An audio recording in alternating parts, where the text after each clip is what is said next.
چونکہ پاکستان کا مرض ہے کرپشن، تو ہمارا جو بھی ملک لوٹتا ہے، وہ زرداری ہے، وہ نواز شریف ہے، وہ کوئی بھی ہے، وہ مجرم ہے بھائی، ہماری دھرتی کا مجرم ہے۔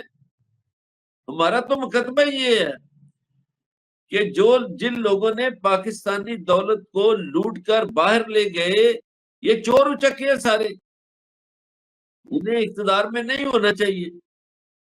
اور کل کی جو بات انہوں نے کی ہے جنرل شریف نے، میں سمجھتا ہوں بڑی اچھی بات ہے، ویلکم، اچھی باتیں ہونی چاہیے۔ اچھا، یہ آئی ایس بی آر کی اس رویہ، مثبت رویے کا ہی نتیجہ ہے کہ اپوزیشن جو ہے وہ مذاکرات کے لیے حکومت کے ساتھ آمادہ ہو گئی ہے۔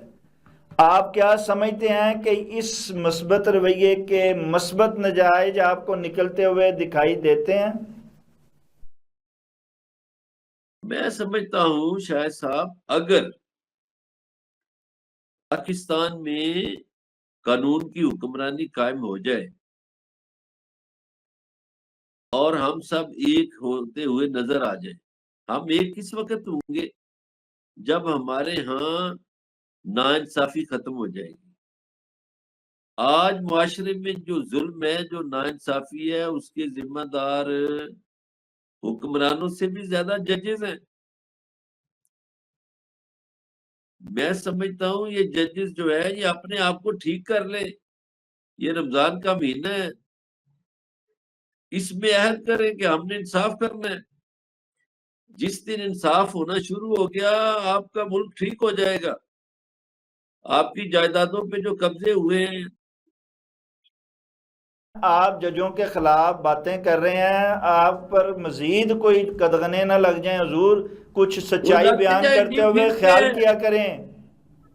وہ لگ جائے پھر کیا ہے جی؟ میں سمجھتا ہوں اس ملک میں جتنی ناانصافی ظلم ہے اس کے ذمہ دار جسٹس یہی آفریدی ہے، جسٹس حاجی مین الدین ملتانی ہیں، اور یہ جو سرفراز ڈوگر ہے یہ ہے، اور عالیہ نیلم ہے۔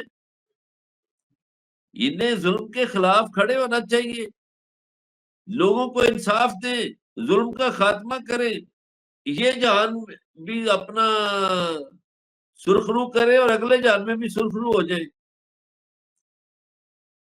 یہ سارا دیکھیے اپوزیشن معاشرے میں، جی جی دیکھیے جو آج جو نوجوانوں کو بے روزگاری ہے، جو لوگوں کے ہاں غربت ہے، یہ ناانصافی کی وجہ سے ہے۔